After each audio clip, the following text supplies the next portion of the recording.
Ladies, gentlemen, and haradrim of all ages, with Vessel of Hatred in full swing as an expansion and a lot of players reaching quite deep into the endgame, we are all settling in and crafting, tempering, masterworking, choosing our endgame gear, and improving it. And along with this, every season comes a specific material bottleneck. It's never the same material every time, but it is almost always something that causes you to farm it or grind it way more than anything else. In Season 6, especially the first few days, once you got to ancestral items and masterworking, this bottleneck was quite clearly Forgotten Souls. These are unbelievably important to most increases in power you can even give to gear, and they just were not dropping in high enough quantities. You could farm a full Helltide for like an hour and end up with like 80 Forgotten Souls, which is nowhere close to enough for an hour spent when that's just a couple of different roll attempts at some masterworking on an ancestral.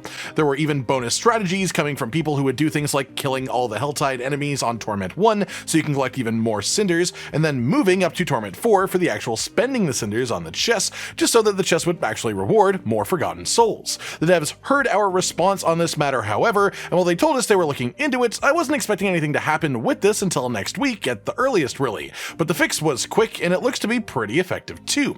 They went out of their way to get this fix out before the weekend, with a large portion of the player base getting extra playtime over the next few days as it happens, so the timing is definitely appreciated.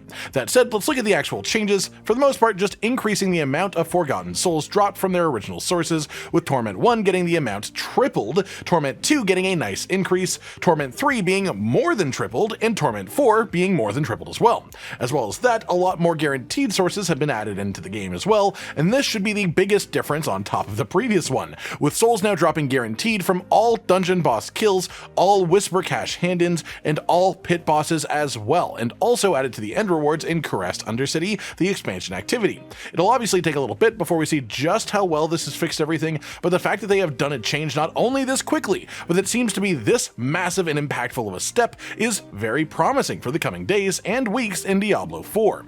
That pretty much does it for today then, everyone. Not a massive update, but something very important to address, especially as we talked about Forgotten Souls just earlier today in another video, and I wanted to share the good news with you all after this going into the weekend. Like if you liked the video, subscribe to the notification bell for more, and most importantly, ladies and gentlemen, until next time, stay sweet.